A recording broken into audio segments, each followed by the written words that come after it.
سامعین باتمکین، 15 اگست اسلاف کی آرزوؤں، امنگوں اور خواہشوں کی تکمیل۔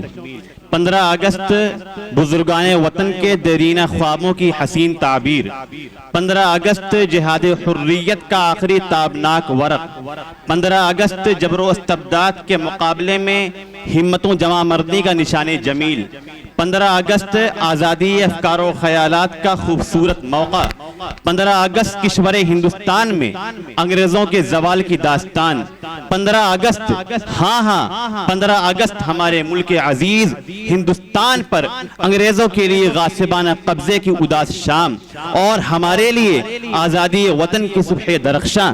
کون نہیں جانتا کہ ملک عزیز پر انگریزوں کا ناجائز تسلط کس طرح ہوا تھا۔ تن کے گورے من کے کالے ایسٹ انڈیا کمپنی والے انگریز تاجر کے بھیس میں آئے اور یہاں حکمرانی کرنے لگے۔ ہمارے جانباز رہنماؤں کی جانی و مالی قربانیوں کے سبب وطن عزیز انگریزوں کے غاصبانہ تسلط سے 15 اگست 1947 کو آزاد ہوا۔ ہر سال اسی کی یاد میں یوم آزادی کا جشن پورے ملک میں جوش و خروش سے منایا جاتا ہے۔ اسی سلسلے کی ایک کڑی آج کی یہ تقریب یعنی جشن یوم آزادی بھی ہے۔ اس محفل مسرت میں آج ہمیں اپنے اسلاف کی قربانیوں کو یاد بھی کرنا ہے اور ان کو خراج عقیدت بھی پیش کرنا ہے۔ حضرات، وقت اجازت نہیں دیتا، آلریڈی بہت دیر ہو چکی ہے، اس لیے میں اپنے اس پروگرام کو آغاز کرنے کے لیے تلاوت کلام اللہ کا سہارا لینا چاہتا ہوں۔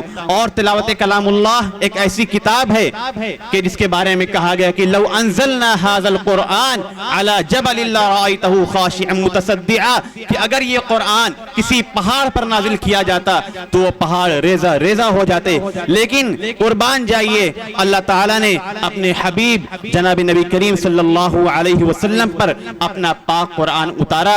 تو آئیے اسی تلاوت کلام اللہ کے لیے میں سہارا لینا چاہتا ہوں۔ اقرا نحال، اقرا بانو، زارا بلال کی آئیں اور وہ تلاوت کلام اللہ سے اس محفل کا آغاز کریں اس شعر کے ساتھ کہ سناؤ نغمہ قرآن کی ہم بیدار ہو جائیں، سناؤ نغمہ قرآن کی ہم بیدار ہو جائیں، اندھیروں سے نکل کر صاحب انوار ہو جائیں۔ Assalamu alaikum. First of all, happy Independence Day to all of you. Today we are going to deliver Surah Lahab and its translation. اعوذ باللہ من الشیطان الرجیم، پناہ مانگتا ہوں میں اللہ کی شیطان مردود سے۔ I seek Allah's protection from Shaitan the accursed. بسم اللہ الرحمن الرحیم، شروع کرتی ہوں میں اللہ کے نام سے جو بڑا مہربان نہایت رحم کرنے والا ہے۔ In the name of Allah, the most beneficent, the most merciful. سورۃ اللہب مکیہ، سورہ لہب مکہ میں نازل ہوا۔ Surah Lahab was revealed in Makkah. تبت یدا ابی لہب وتب، ابو لہب کے دونوں ہاتھ ٹوٹ جائے اور وہ برباد ہو جائے. Perish the two hands of Abu Lahab and perish he. ما اغنى عنہ مالہ وما کسب، نہ تو اس کا مال اس کے کام آیا اور نہ اس کی کمائی. His wealth and whatever he earned will not benefit him. سیصلی نارا ذات لہب، وہ عنقریب بھڑکتی شعلوں والی آگ میں داخل ہوگا.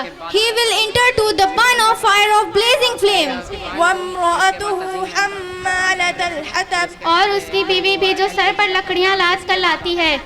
And his wife as well, the carrier of firewood. فی جیدها حبل من مسد، اس کی گردن میں خوب بٹی ہوئی ایک رسی ہوگی.